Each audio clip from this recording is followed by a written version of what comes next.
Hi, Jeff Higley with Hotel News Now. We're here at the lodging conference in Phoenix, sitting with Drew Hardy, the president of 24/7 Hotels from Newport Beach, California. Drew, welcome. Thanks for being here. Thanks for having me. Good to see you.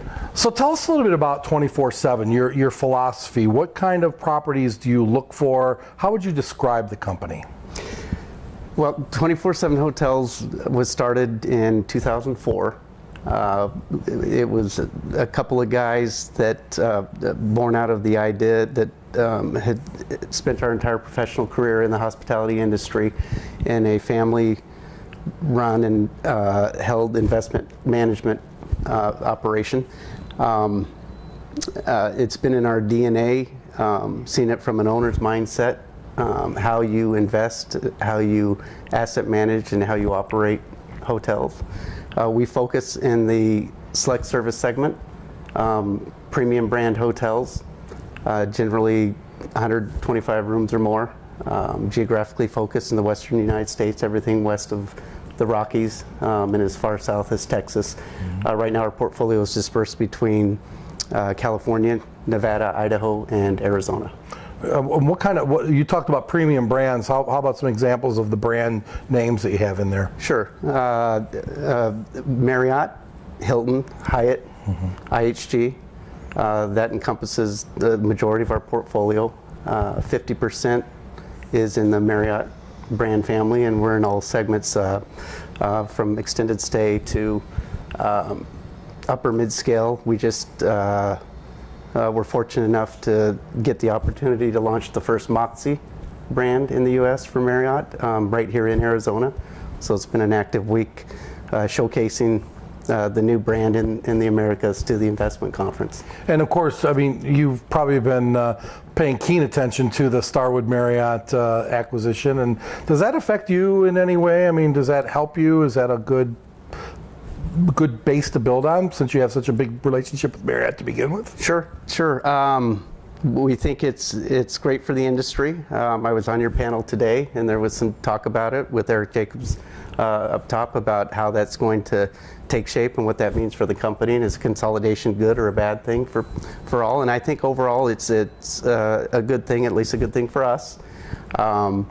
We're in, most of our portfolio is comprised of the tried and true mainstays, some of the category killers with the Courtyard, the Spring Hill, the Residence Inn. Moxy's our first foray into the lifestyle segment. And we look at it as a great opportunity to expand into what Starwood has brought to the table and some of their brands as well, and give more opportunities for us there. And we're looking forward to seeing the power of the distribution system even be much more powerful. Yeah. In an era when that's really the most important thing out there on the consumer side, right? Right. Yeah. So 24/7. You're an owner. You're a management company. How would you describe the model that you use? We are a third-party operator. That's our DNA. We started the company, and we're actively involved using everything we know in investment and development to bring that skill set to the table to build a portfolio that we could build our platform. Once we built what we feel to be a very good organization and build ahead of the growth, we started to hit our growth stride here about 2012. And we went from as little as 4 properties in 2012 to the 20 we're at today.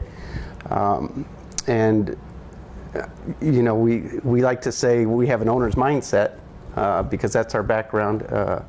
The principals of the company have all been in the hospitality field our entire professional careers, and we've seen it from the owner's side for a good part of those years. And is there a particular profile you look for in owners? Do you have a core group of investors that you go to, or is it pretty wide open?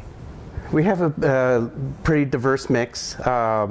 We seem to do very well with private family office, high net worth individuals. I think they see us, the value in our company, and that we're still somewhat boutique-y in terms of our approach to the business. So you mentioned the Moxy, and you have 7 in the pipeline. Are you predominantly then a new build company, or do you do conversions as well? How does that shake out? We like to take, if the profile of the opportunity fits in our breadbasket, we're going to figure out a way to get it done. It just happens at that point where we're at in the cycle, we're seeing a lot more development opportunities. And based on, the panel today, for example, this morning, I think most of the response from the crowd was robust, was the word to describe where we're at in the cycle, and solid. I tend to agree with them. I still see a healthy pipeline of new development deals, and some of our ownership groups that want to continue to get into certain markets where they've either controlled sites or they currently own sites. As a management company, then how do you prepare for those inevitable, attacks is the wrong word, but people coming after your people, preparing for unforeseen regulations, unforeseen laws that are passed, minimum wage, big issue in your home state, right? So how do you, as a management company, stay nimble enough to adjust to all of that? As I was saying, as an industry, it seems to be an important time because we're facing a lot of big issues coming up. Threats of competition from new OTAs and the sharing economy and everything that goes with that. Then we've got many challenges in the regulatory environment, the labor environment, minimum wage. We try to, I think for us it starts as most important with our people and the employees, because anything goes haywire there, then all bets are off. So we try to listen, address some of the what tends to affect your people most directly at each time, and we just need, like I said, move forward with eyes wide open, try to be aware and out in front of the issues, and pay a lot of attention to the really smart people in the industry that, because like I said, everybody's facing some of the same issues, and there's always someone smarter or doing something better somewhere out there. So if you keep your eyes open, you're going to find the right way to handle these. Last question for you then, Drew. Where do you see the company being in 5 years from now? How big can you be? How big do you want to be? The crystal ball question. So we've enjoyed our pace of growth here over the last couple of years. We want to continue at about that pace. It's been a good 4 to 5 properties a year. We have some very strong and loyal partnerships with owners that we see great growth opportunities moving forward with. So we're going to put a lot of focus on those relationships, continue to help them grow in any way they can. All right. Drew Hardy, president of 24/7 Hotels. Thanks so much for being here. We appreciate it very much. Appreciate talking to you. Thank you. Thank you.